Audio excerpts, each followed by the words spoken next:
आइए हम बात करते हैं कैबिनेट मिशन के अनुसार संविधान सभा का गठन।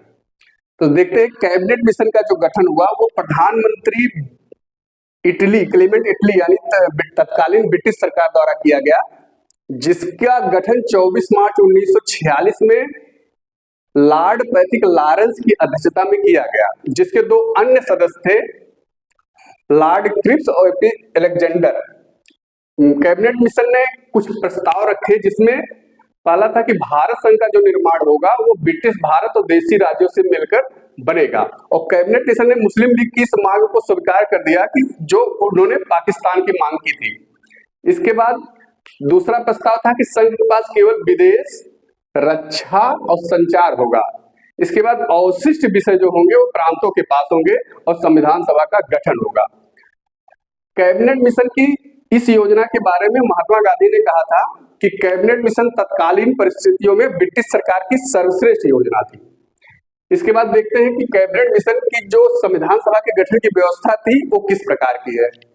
तो कैबिनेट मिशन ने अप्रत्यक्ष निर्वाचन और मनोनयन के आधार पर भारतीय संविधान बनाने के लिए संविधान सभा का सुझाव रखा था, जिसमें 389 सदस्य थे, जिसमें ब्रिटिश प्रांतों से 292 और ब्रिटिश प्रांतों की संख्या 9 थी, देशी रियासतों से 93, चीफ कमिश्नर क्षेत्रों से 4 थे। जो चीफ कमिश्नर क्षेत्र थे उसमें दिल्ली, अजमेर, मेरवाड़ा, कुर्ग और बलूचिस्तान।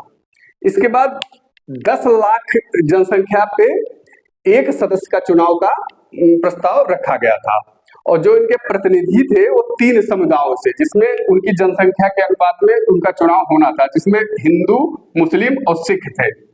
इसके बाद देशी प्रतिनिधियों का जो चुनाव होना था वो रियासतों के प्रमुखों द्वारा, अर्थात रियासतों के प्रमुख द्वारा मनोनीत किए जाएंगे 10 लाख की जनसंख्या पे एक सदस्य। इसके बाद संविधान निर्माण होने तक सभी दलों के प्रतिनिधियों को मिलाकर अंतरिम सरकार का गठन किया जाएगा, और कैबिनेट मिशन का एक और सुझाव था जो प्रांतों के लिए अलग संविधान का निर्माण होगा, और इन सदस्यों का जो चुनाव होना था वो एकल संक्रमणीय पद्धति और आनुपातिक प्रतिनिधित्व के द्वारा समुदाय के सदस्यों द्वारा इन संविधान सभा के गठन के सदस्यों का चुनाव किया गया था। तो इस प्रकार से कैबिनेट मिशन के अनुसार संविधान सभा का गठन किया गया।